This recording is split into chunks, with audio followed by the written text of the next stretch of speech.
Good morning, students. Yesterday I have seen lot of the students have done their homework also. I am very much pleased to see all of you are interested and you came to know about the note making. बहुत सारे बच्चों का कल मैंने homework देखा, बहुत अच्छा लगा, बच्चे इंटरेस्टेड हैं और उनको काफ़ी कुछ नोट मेकिंग में समझ में भी आया है. प्रॉब्लम जो मुझे नज़र आई है आप लोगों में वो ये नज़र आई है कि वीडियो को प्रॉपरली देखा नहीं गया है. सबसे पहली चीज़ तो ये हुई है. अगर एक बच्चे ने एक आंसर दिया है तो बहुत सारे बच्चों ने उस आंसर्स को कॉपी किया है. उनको नहीं मालूम है कि मैम ने समझाया क्या है. तो अगर आप लोगों को अच्छे नंबर गेन करने हैं, क्योंकि एक इंग्लिश एक ऐसा सब्जेक्ट होता है जो गेनिंग नंबर्स होता है, जिसमें आप नंबर्स बहुत अच्छे गेन कर सकते हैं, तो सबका वीडियो देखना बहुत ज़रूरी है. ओके. एक बच्चे ने कल क्वेश्चन किया था मुझसे कि पॉइंट्स, मेन पॉइंट्स अगर जो आप अंडरलाइन करवा रही हैं उसको सीक्वेंस में लाना क्यों ज़रूरी है.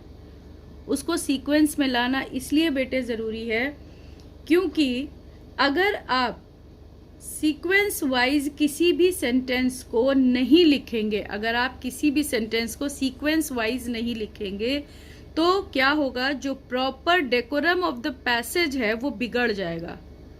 जो चीज़ इस पैसेज में पहले बताई गई है उस चीज़ को आप बाद में लिखोगे और जो बाद में बताई गई है उस चीज़ को पहले लिख दोगे तो क्या होगा कि आपके पॉइंट्स गड़बड़ हो जाएंगे. सपोज कीजिए कि हम यहाँ से पैसेज रीड कर रहे हैं.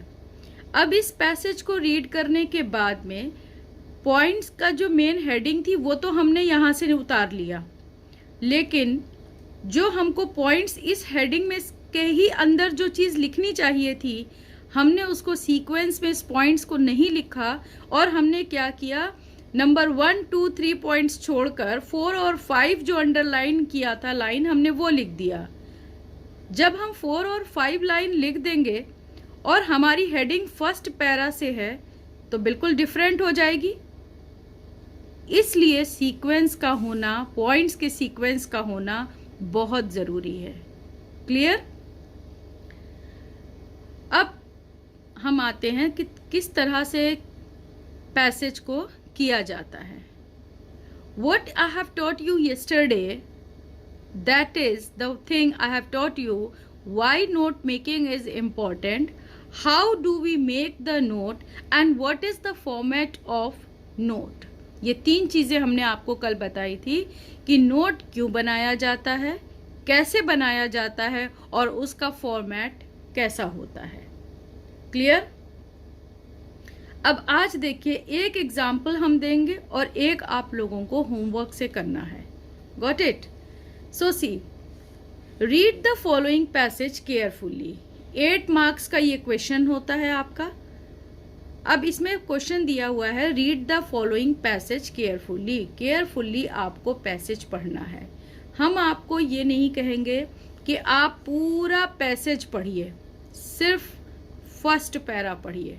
फर्स्ट पैरा पढ़ने के बाद आप ही हमको आंसर देंगे कि ये पैरा किस चीज़ के ऊपर है.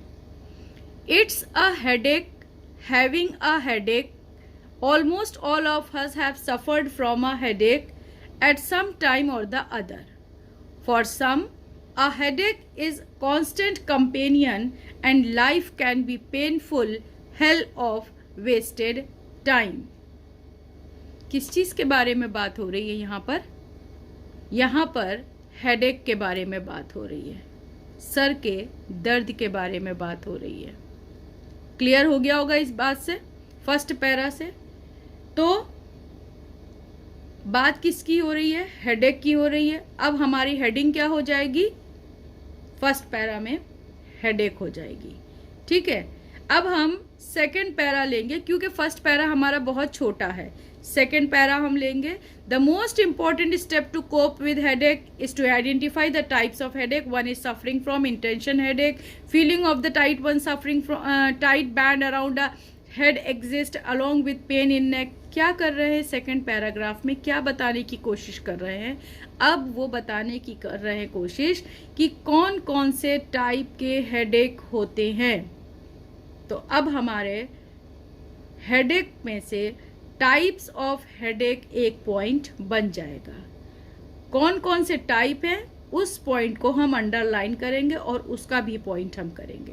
तो इस तरह से हम एक एक पैरा को पढ़ते जाते हैं, जो इम्पोर्टेंट चीजें हैं उस चीज को हम नोट डाउन करते हैं या हम उसको अंडरलाइन करते जाते हैं।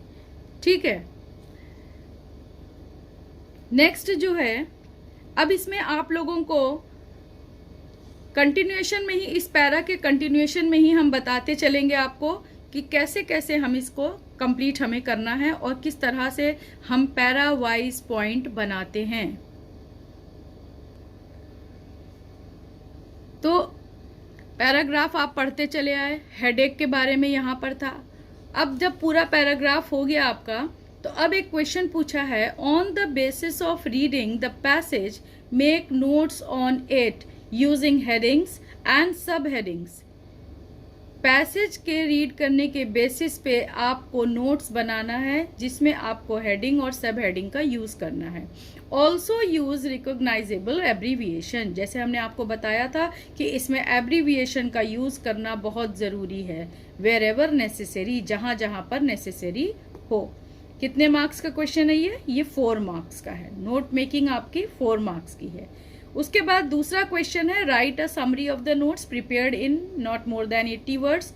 अब जो पूरा पैसेज है इसकी समरी हमको लिखनी है, जो कि वो भी 4 मार्क्स की होती है। टोटल आपकी नोट मेकिंग और समरी मिलाकर 8 मार्क्स का ये क्वेश्चन होता है। क्लियर? ये क्वेश्चन इतना इजी होता है कि अगर हमें बहुत अच्छी से तरह से समझ में आ जाता है तो ये 8 मार्क्स ऐसे लगते हैं कि बिल्कुल फ्री में हमको मिल गए हैं। ज्यादा मेहनत भी नहीं है, सिर्फ समझ की बात होती है। तो हम पढ़ रहे थे हेडिंग के बारे में। तो सबसे पहली चीज इन्होंने हेडिंग बताई थी, टाइप्स ऑफ हेडेक। इन्होंने पॉइंट नंबर 1 ले लिया, टाइप्स ऑफ हेडेक। कौन कौन से टाइप्स होते हैं? Tension headache, migraine headache. इसमें 2 पॉइंट दिया, 1.1 दिख रहा होगा आप लोगों को, 1.1, 1.2 और इसके 2 पॉइंट लिख दिए। इसके बाद इसमें हेडेक के सिम्टम बताए हैं, कॉजेस बताए हैं। दूसरी हेडिंग बता दी इन्होंने, सिम्टम एंड कॉजेस। अब इसके अंदर पॉइंट्स आ गया, driving, long hours of sitting, genetic food, hormonal imbalance. ये सब क्या है? ये सब इसके अंदर पॉइंट्स थे जो आपने अंडरलाइन किए थे। इनको आपने नंबरिंग करी है 2.1, 2.2, 2.3, 2.4। क्लियर? तो इस तरह से आप पॉइंट्स कैसे बना दिया आपने, नंबर 1 बनाया, फिर नंबर 2 बनाया, नंबर 1 के आगे फिर आपके 2 पॉइंट आ गए, नंबर 2 में फिर इतने सारे पॉइंट्स आ गए। तो ये आप नोट मेकिंग कर रहे हैं। अब देखिए, थर्ड पॉइंट इन्होंने दिया है क्योर एंड ट्रीटमेंट। ट्रीटमेंट में आप देख रहे हैं TREMT, मतलब एब्रीविएशन का यूज किया, एंड में एंड का साइन का यूज किया, ये सब एब्रीविएशन यूज किए हैं। पीछे हेडेक पूरा नहीं लिखा था, H और 1 लिखा था। ठीक है, तो इस तरह से एब्रीविएशंस का यूज करते हैं। अब थर्ड पॉइंट लिखा, फिर 3.1, 3.2, 3.3, 3.4, ये सारे पॉइंट्स आ गए। इनको लिखने के बाद में हमको एक बॉक्स बनाना है। पेंसिल से हम बॉक्स को ड्रॉ करेंगे। हमेशा याद रखिएगा, एग्जाम में कोई भी बॉक्स आप बनाएं वो पेंसिल से ही बनाएं, कभी पेन का यूज मत कीजिएगा। की टू एब्रीविएशन हेडिंग देंगे और जितने भी आपने एब्रीविएशन लिखे हैं उसको एक साइड में लिखेंगे। जैसे हेडेक के लिए इन्होंने H और 1 का यूज किया था, टाइपिंग के लिए TYP'G टाइपिंग। ये सब अपने बनाए हुए एब्रीविएशन होते हैं। ऐसा नहीं है कि जो हम एब्रीविएशन बनाएंगे वो गलत हो जाएगा, गलत कुछ नहीं होगा बेटे, आपको अपने आप ही बनाना। अब ट्रीटमेंट में TREMT लिख दिया है, इट मीन्स आपने आगे समझा दिया है कि ये जो एब्रीविएशन हमने यूज किया है ये ट्रीटमेंट के लिए किया है। मैक्सिमम में MAXM का यूज किया, ये एब्रीविएशन बनाया है, फिर मैक्सिमम लिख दिया है। ये आके कंप्लीट हो जाता है आपकी नोट मेकिंग। Got it? अब क्वेश्चन नंबर 2 था समरी। समरी लिखना बहुत आसान होता है। पहली चीज तो हमें मालूम चल गया है कि पैसेज पूरा हेडेक के ऊपर था, हमने हेडिंग लिख दी हेडेक, अ कॉमन डिसऑर्डर। ठीक है,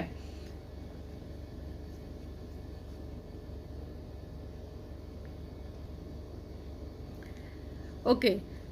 तो समरी लिखना बहुत इजी होता है। समरी क्यों इजी होता है, हम आपको क्यों बोल रहे हैं, क्योंकि ऑलरेडी आपने सारे पॉइंट्स अंडरलाइन किए हुए हैं। अब सीक्वेंस वाइज उन्हीं पॉइंट्स को उतार दीजिए एंड तक। जितने पॉइंट्स आपने अंडरलाइन किए हैं, इंपॉर्टेंट पॉइंट्स आपने अंडरलाइन किए हैं, उन्हीं पॉइंट्स को आप उतार दीजिए, आपकी समरी तैयार हो गई। तो ये हो गया आपका एक क्वेश्चन कंप्लीट। ये मैंने आपको पैराग्राफ वाइज बता दिया है। अब आपको एक पैराग्राफ की पिक भेजूंगी जिसको आप सबको करना है। Got it? Thank you.